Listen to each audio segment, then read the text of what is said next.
You can think of each paragraph in your essay kind of like a hamburger.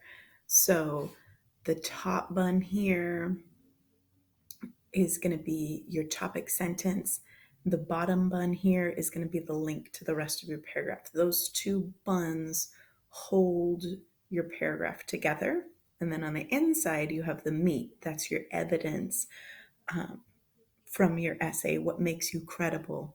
And then also the tasty stuff, the vegetables, the cheese, the sauce. That's your explanations, your own words that make it interesting and make it taste good. So let's look at that paragraph more specifically. Topic sentence, your first sentence in your paragraph is the point. So, what will you be saying in this paragraph?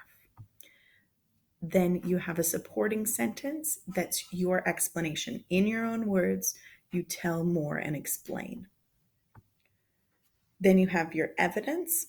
You're going to give evidence from your resources, your research that you've done.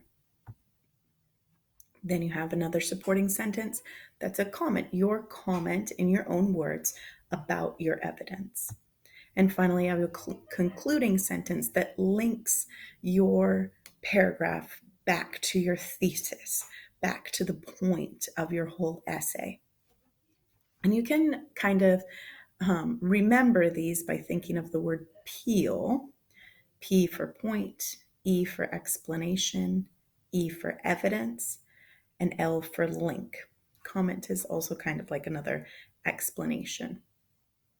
So let's look at an example of this, looking at the 12th grade cause and effect essay prompt about the causes and effects of the Spanish flu pandemic.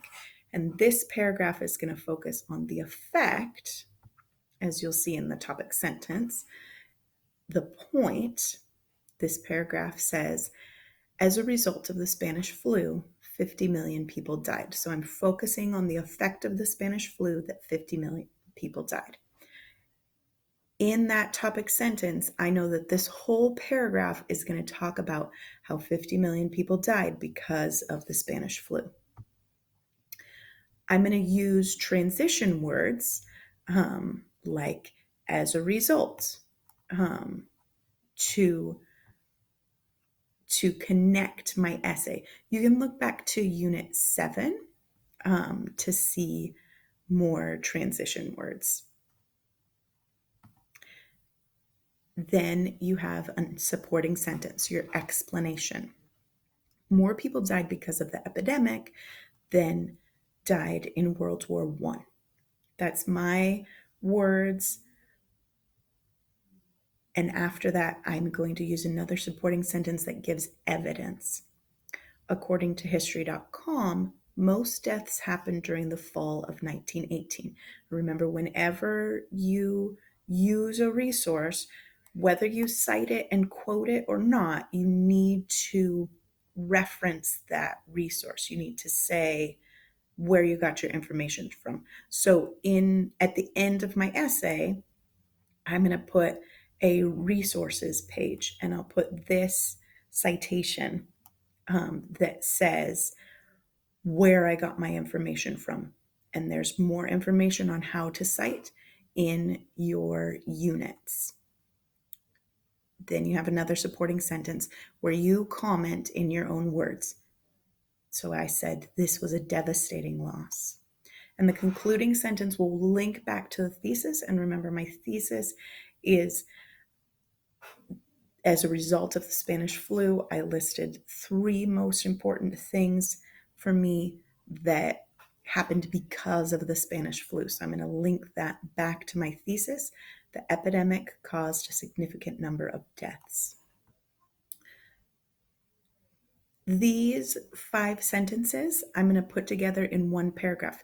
You can have more than 5 sentences in your paragraph. Sometimes you might have fewer than 5 sentences, but if you have fewer than 5 sentences, you're probably going to be missing some evidence, explanation, or comment there. So typically a paragraph should be at least 5 sentences.